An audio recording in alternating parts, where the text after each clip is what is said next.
We're going to talk today about a well-run town. Now, the town I've chosen is the town of West Seneca, the town that I live in. And we have with us today Gary Dixon, who is the Republican supervisor of the town. He won his first term in 2019, and so he's been the supervisor since 2019. But I've got to tell you, he's the first Republican supervisor in the town of West Seneca in 50 years. 50 years. This town of West Seneca was made up essentially of all Democrats, and today the full 5-member town board are conservative Republicans. So Gary Dixon and his team has converted the town of West Seneca, which, by the way, Democrats outnumber Republicans substantially in West Seneca, but have converted them to show them that a Republican-run town is a much better run town, especially when you have the right people running this town. So you're going to hear from Gary about the tax situation, the tax base situation, a number of different things. But I want to give you a little introduction. First of all, Gary, in his adult life, he spent initially 6 years in the Army and then 27 years as an FBI special agent. And that's a really interesting story.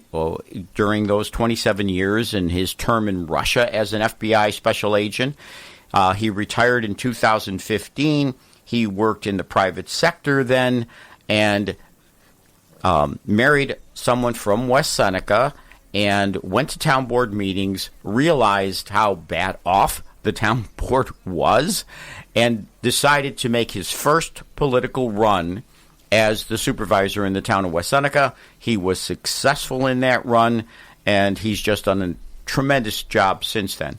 So, Gary, welcome to the show. Good morning. Thank you for having me. So, I do want to talk about the FBI or your adult life. So I like to have people have a history so they kind of get to know who you are. So you spent 6 years in the Army. What led you there? Well, after high school, I went to community college. I grew up in Los Angeles, and frankly, it was boring. I'd always been interested in the military. I talked to a recruiter. He said I could go into intelligence. They would teach me more. They would teach me Russian, and then I could work in intelligence in units in the Army.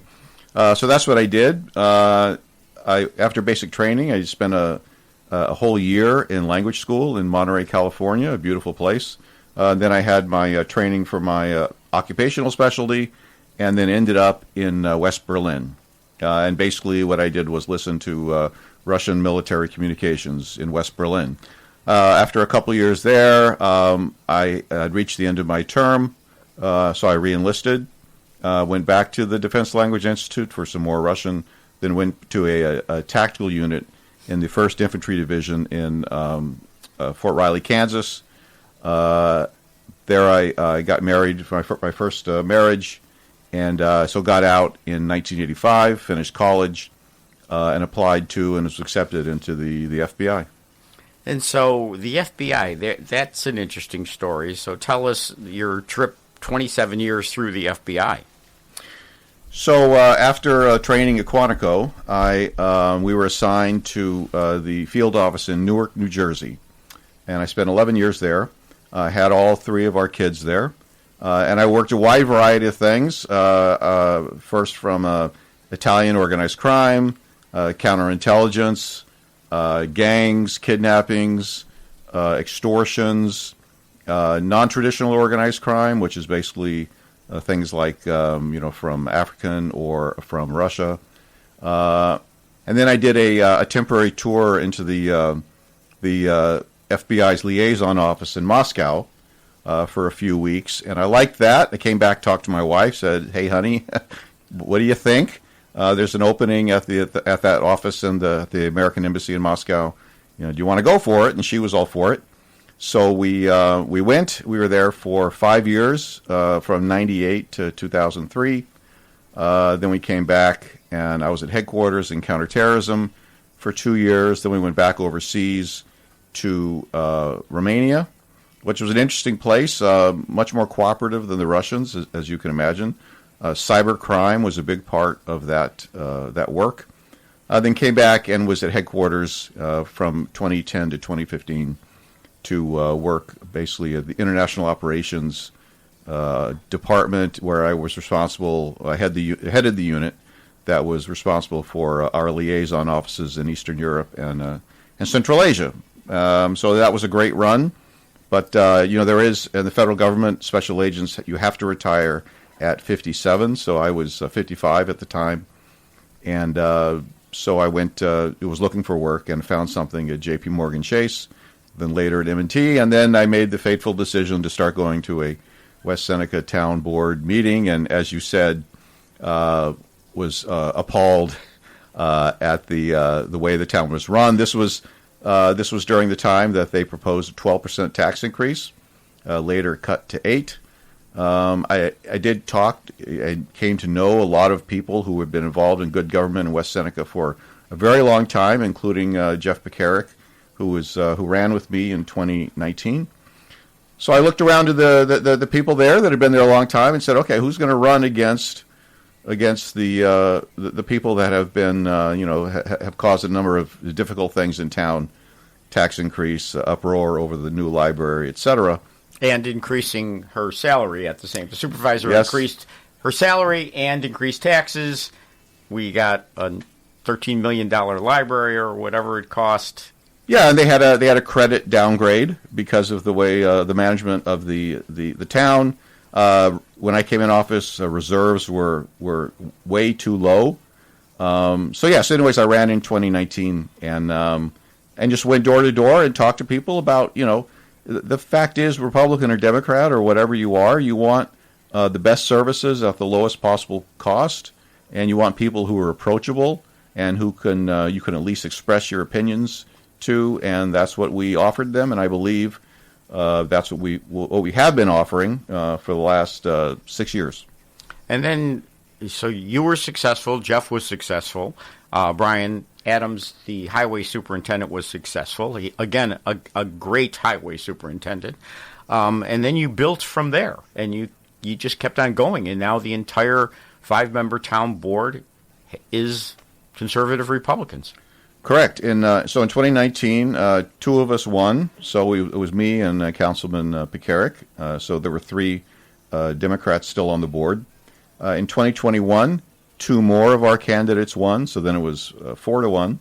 And then in 2023, when I ran for re-election, we finished it off. And now, as you say, the entire town board is Republican. The highway superintendent is Republican. The town clerk is Republican. And, of course, all with conservative partnership.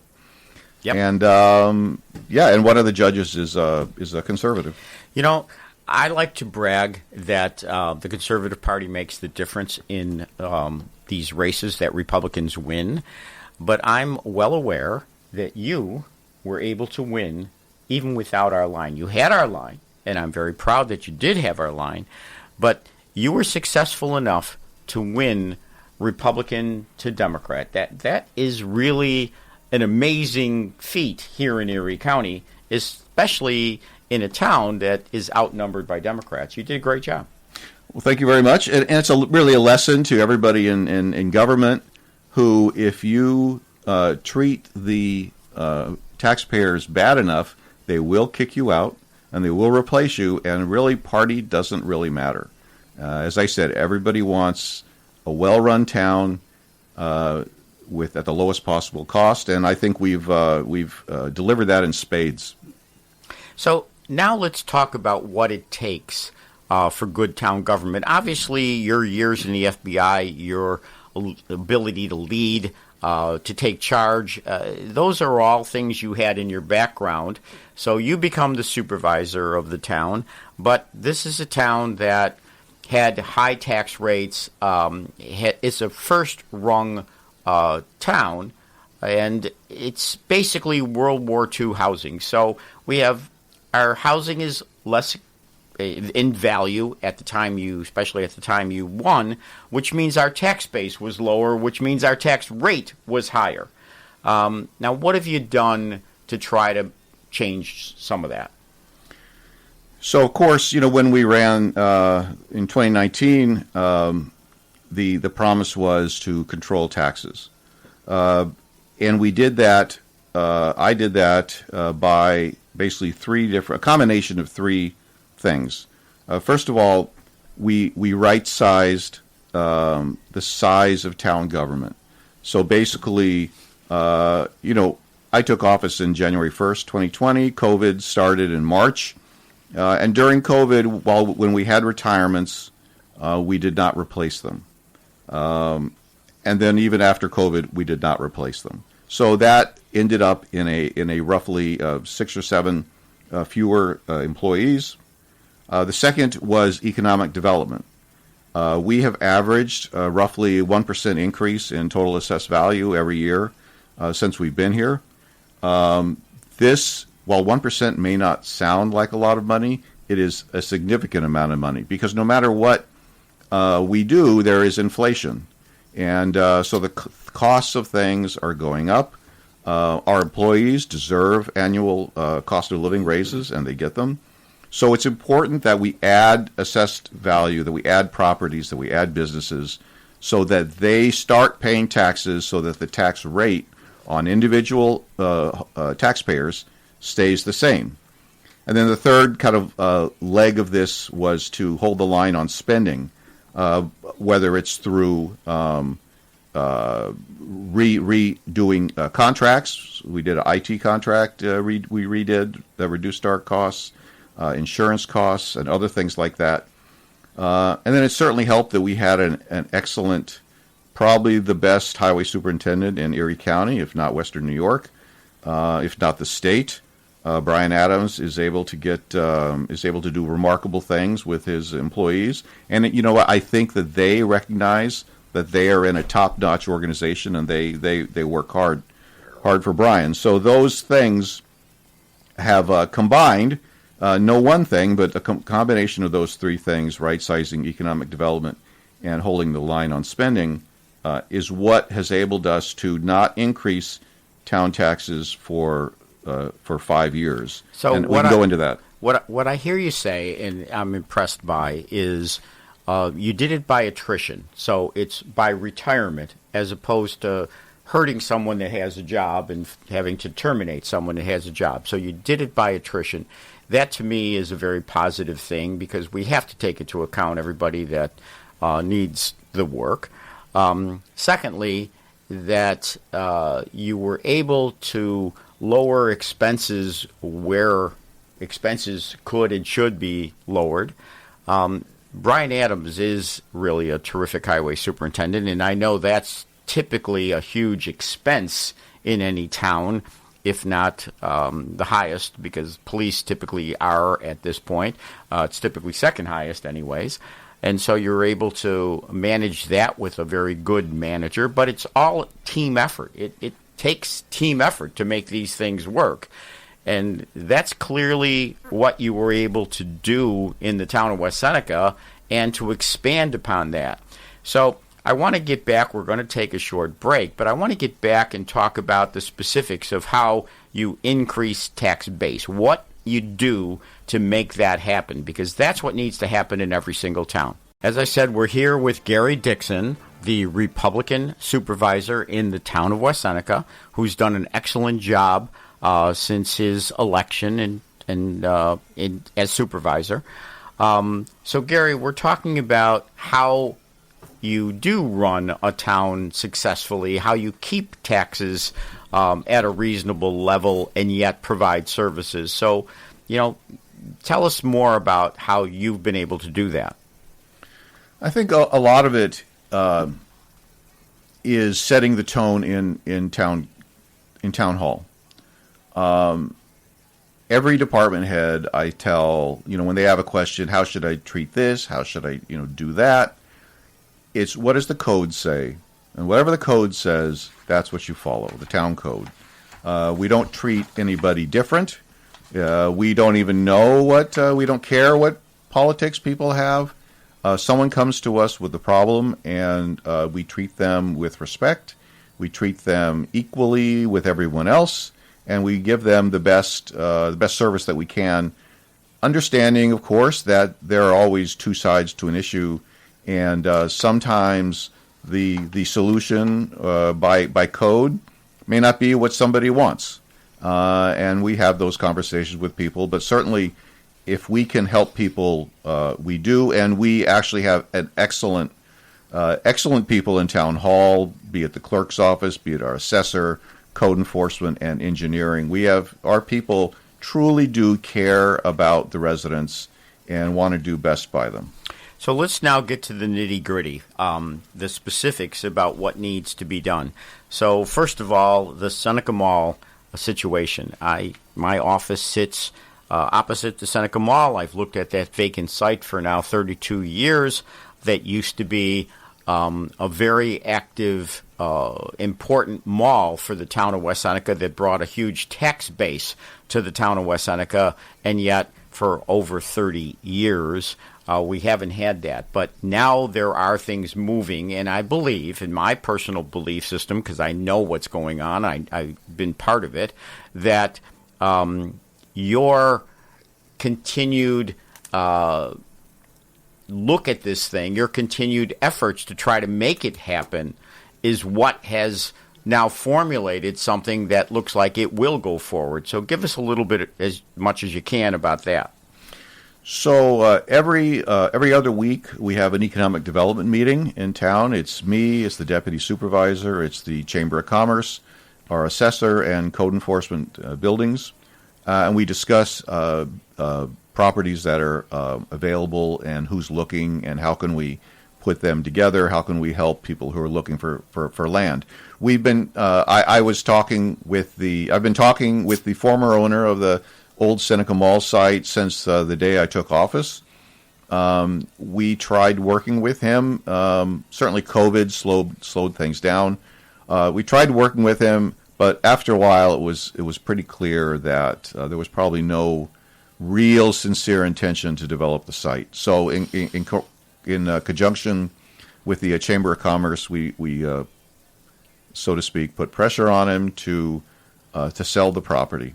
And they did put it up for sale, and it was purchased. The current developer, Benchmark, has a good plan to develop it into a major shopping center. That plan is going forward. Certainly, it takes longer than I would like. Takes longer than the public would like. But fact of the matter is, it's their money. The town is not spending any money on this project, and they are working, I'm sure, as fast as they can.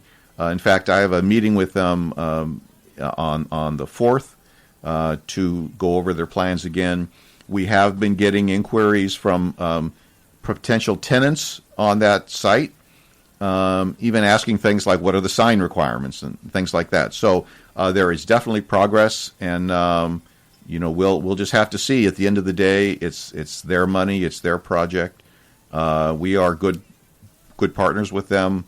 And I hope to see some significant movement by the summer, but time will tell. So, look, I know personally a lot of what's going on here because I represent Benchmark in terms of the zoning for this project. I've had a number of meetings with them. I've had a number of meetings with Benchmark and you. And what I've always said in terms of development is good development, the right kind of development, and clearly this 57 acres that sits there is ripe to be developed. But that type of development needs a town to welcome the development, to pave the way so it can be accomplished. And so far, the town of West Seneca has done all those things. You've been willing to meet with the developers. We've had a number of meetings with you. You've had your building department involved in those meetings. You've instructed everybody in the town to pave the way. Obviously, the rules are in place, but to pave the way, to get the zoning in place, because this zoning happened to be a manufacturer's zoning, we need more of a commercial zoning. That has already been accomplished. So, to me, that aspect of your help in the Seneca Mall redevelopment will add such a substantial tax base to this town that it'll benefit the town in terms of tax base for years to come.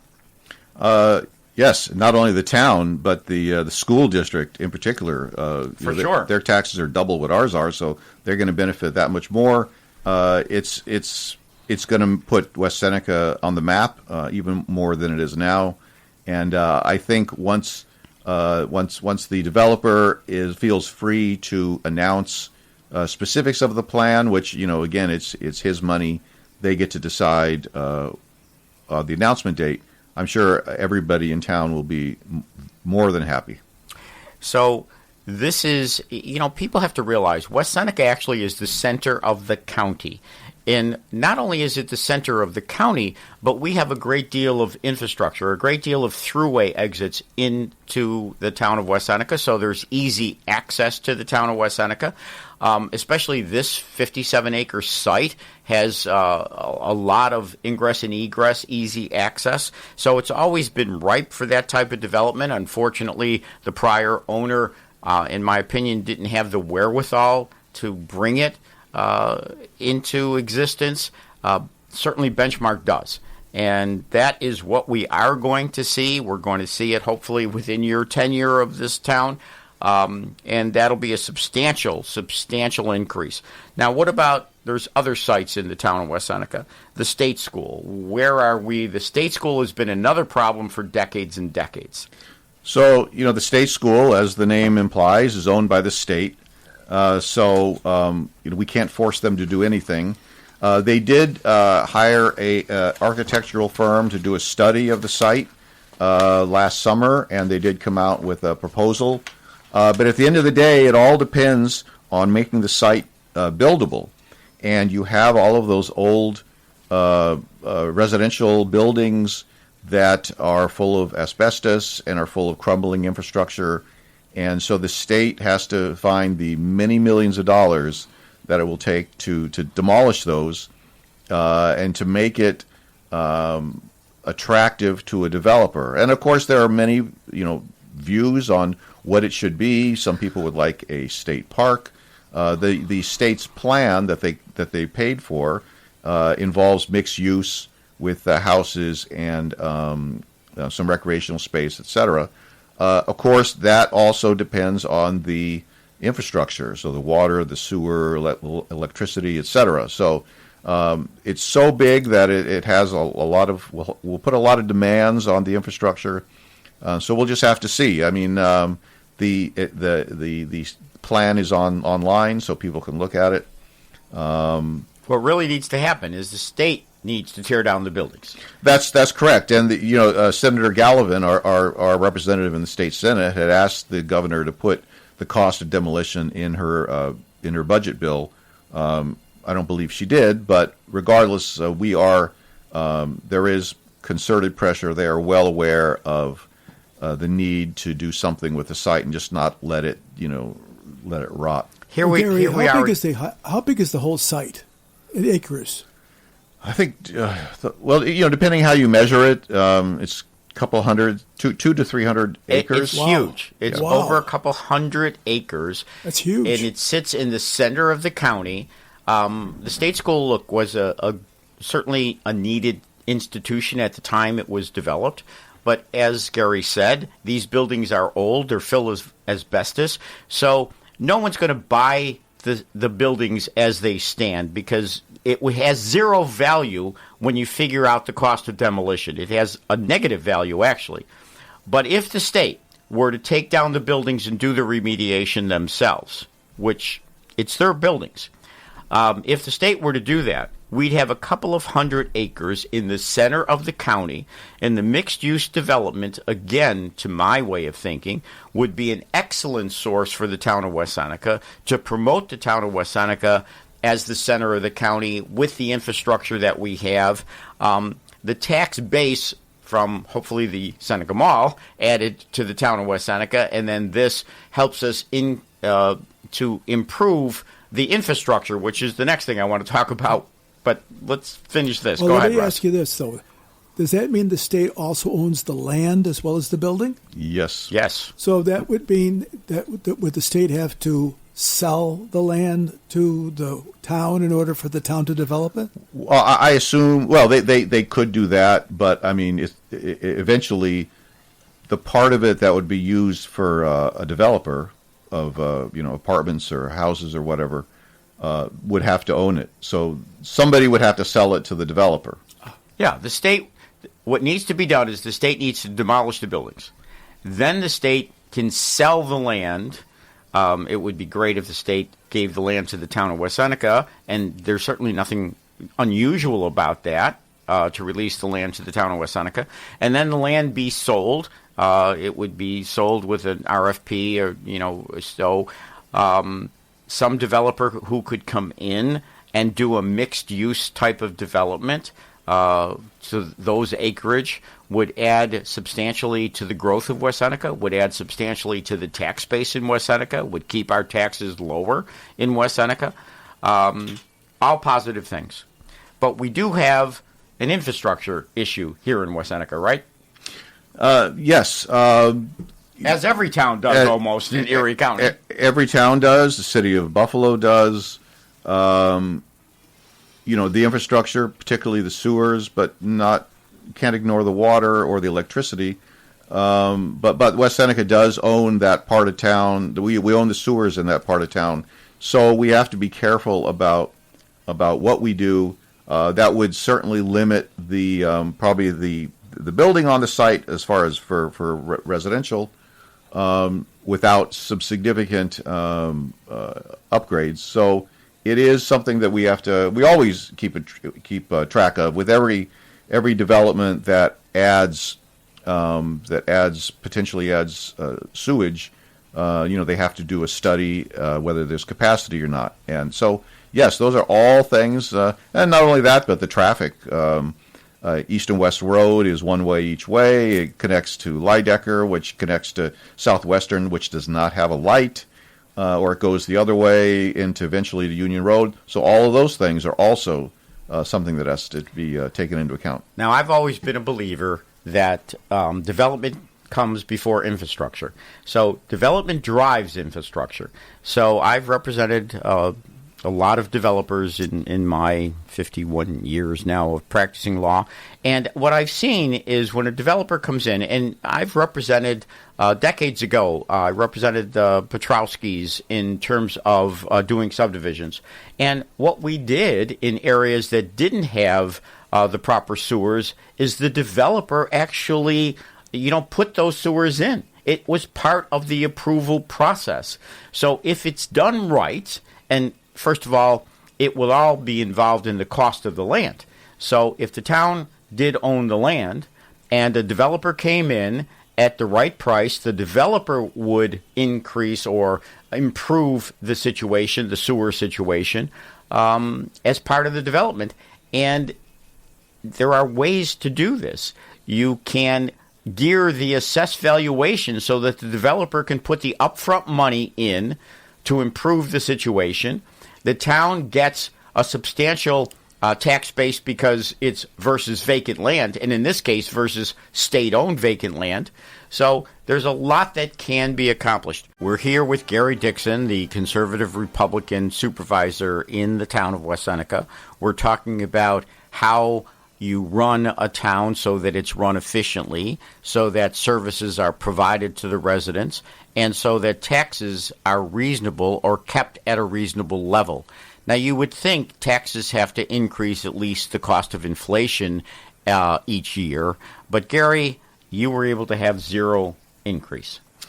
That's right. For the first 5 years, we did not increase the town taxes at all. So by town taxes, I mean the general fund, the highway fund, and the sanitation.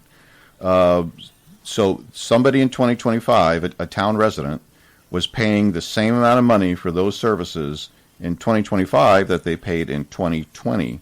Now, I compare us to Tonawanda and Cheektowaga, who have very similar demographics. They have similar housing stock. We have a similar level of services. We're all full-service towns. In those 5 years, for comparable houses, basically houses that I found that sold for the same amount in 2025 of $240,000. Cheektowaga's taxes for those kind of houses went up 22%. Excuse me, 25%. Tonawanda's was 22%, while ours stayed the same. We have never been over the tax cap in my time here. We did have a small 1.5% increase for this year, but it is remarkable, and I'm sure we're the only town in certainly Erie County who's able to say we have not raised those taxes in 5 years in a row. So that, to me, is an amazing feat because I'm involved in this so substantially. I see the tax increases that these other towns have in real estate closings that we do in our office. I see what the taxes are in these other towns. West Seneca has always been, first of all, the housing in West Seneca has always been very reasonable compared to housing in other areas, our housing market. And now our taxes, which used to be fairly high comparatively speaking, our taxes have come down over these years that you've been supervisor to the point where we are no longer the second highest. We're very comparable to the middle of the road now and heading on our way down. You've done an excellent job with that and still have had upgrades in terms of a lot of services in the town of West Seneca. I just like to say, we have, while at that same time, we built an insanely popular splash pad and inclusive playground. We've upgraded a lot of our other playgrounds. We have a new highway garage, partially due to a fire in the old one. We've expanded recreation offerings. We have a new Christmas tree lighting event, farmers market. We have a Birch Fest, which celebrates Charles Birchfield, and we instituted term limits on ourselves, and plus the economic development. So it's we think we've done a fair job. We've certainly done the best job that we knew how to do, and I think the most of the public is happy with it. So term limits, let's talk about that. You and your board institute term limits. When did you do that? Chris, what's your name? Well, we first instituted it by resolution, and then there was a court case which seemed to indicate that we had to do it by referendum. So we tried to do it actually in my first 2 years, but the Democrats voted against it. Jeff Pekarik and I both voted for it. So then once we had a majority on the board, we immediately implemented it. And then we had a referendum that was very popular. 85% of the public voted for it. We instituted it on ourselves. Two 4-year terms consecutive are allowed. You can take a break and then run again, but 2 4 years is what's allowed. And as I said, we counted existing terms, so we didn't pull this thing where, well, it doesn't count on us, so we're going to start it from the passage of the law. So I am term limited out in this term, and I think it's important. Certainly, not everybody agrees. There's certainly very sincere reasons not to be for it, but personally, I think that every political position should have term limits. I totally agree with term limits, although I wish you guys would have done 3 terms for you, because I'd like to see you stay there, and I'd like to see you stay there through the development of the Seneca Mall and through some of these other things that we've talked about. We do have a call on the line. We have Rich calling from Buffalo. So, Rick, you have a question for Gary? Yeah, I've got a 2-part question, Ralph. Thank you for taking my call. From my 2 aspects of my career, one comes from the fact that I'm a trained urban and regional planner, and what I've always appreciated about West Seneca was, or what attracted me to it, although I don't live there, is the the Southgate Plaza, and also the fact that there are these beautiful creeks running through. And I read or glanced at the master plan, the newer comprehensive plan that came out a few years back now, and I believe there's some initiatives to enhance the natural beauty of the town. I mean, it's not just concrete and brick and mortar, and that. So I'd like to hear a little bit about that. But on the second point, well, first I beg to say that I don't agree with the term limits. I was a village trustee and town councilman in a small South Towns municipality, and I for most of the 90s, and I self-term limited. I could have run and ran, but I decided not to. And so, but we won't. That's not why I'm calling. My question along those lines is, as a town of the second class, they call it in the law. It's for the smaller municipalities. Now, with your town, it's under suburban town law, in which the supervisor has some executive authority, obviously, administrative for sure, and however, no veto. So you obviously know, but for the listeners, you need two people on the town board to agree with you, or you need to agree with them. It's not just what the supervisor says. I mean, even now. So my question is, I know you've touched on, and I'm glad that the fact, Gary, that you use the word we and, the us and the town board and stuff, but what has been your relationship? I know there's an affinity there, but in terms of the roles of the town board members who are fiduciaries and your role, and the town board is still the chief administrative office body of the town, and I'll just wrap it up with saying, in our town of the second class, the supervisor was the fiscal officer and the chairman of the board, which you are obviously, but you have those additional duties. How does that, so that's the second question, is how does that play out day to day, week to week, in your relationship with the town board? And I'll thank you in advance for your response as I listen off the air. All right, thank you, Rich. Yeah, thanks, Rich. So, as far as the natural beauty, we are in the process of acquiring about 30 acres along Cazenovia Creek next to the soccer park, and the hope is that would remain very wild, perhaps with some walking paths for town residents. But we're always looking for good ideas, and of course we balance it with development. As far as relations with, I don't think it doesn't matter so much the party as long as people come into it with good intentions. I mean, we all have different opinions about everything, so it's and we can't take, maybe they don't want to do something that I want to do, and I can't take it personally. I mean, people are entitled to differences of opinion, and that's what makes America great.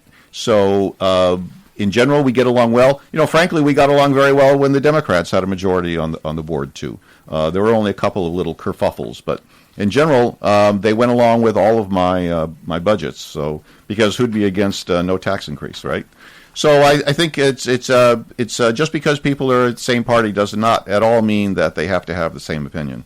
So Gary, we've talked about a lot of things today, and the state school. I want to talk about the state's role in municipalities like the town of West Seneca. We have a Republican senator in Pat Gallivan. We have a Democratic assembly person in Pat Burke. Obviously, we could benefit if the state were willing to do something, for example, with the state school. So if we had legislators in the state that were looking and trying to benefit the town of West Seneca, this certainly would be where it could benefit. and we could get help from the state. We need to move that state government more into the red. No, I completely agree. So there's about three aspects that I can think of offhand as far as the state. Number one, they do give municipalities aid. They give aid to municipalities. They give help for roads. That aid has not increased substantially in many years, so it's becoming less and less a percentage of our aid, and that has to be made up for with property tax. I think the state should be doing a lot more giving aid from its tax base and cutting its expenses in order to give some money to municipalities. The biggest cost that we have from the state is the retirement system, and when the taxpayer is the payer of last resort. So if the comptroller isn't able to get a good return on the retirement system, then all the municipalities, including the state, including the county that have employees, they have to pay more. I don't think that's a great system. It puts too much burden on the property tax. And finally, the mandates, different kinds of mandates, particularly electrical mandates, have the potential to really put local government in a very difficult situation. Particularly the mandates for example, electric garbage trucks or electric plow trucks, and for the schools, electric school buses. Those they are not practical. They're vastly expensive, and I don't think they're going to last. They can last very long. All very good reasons why we need to vote this coming year. We need to vote for conservative Republicans. We need to change this state from a Democratic state into at least some semblance, some balance with Republicans. Which means everybody needs to get out to vote this November. Everybody needs to make sure that we want towns like the town of West Seneca. You get good government when you have fiscally responsible individuals.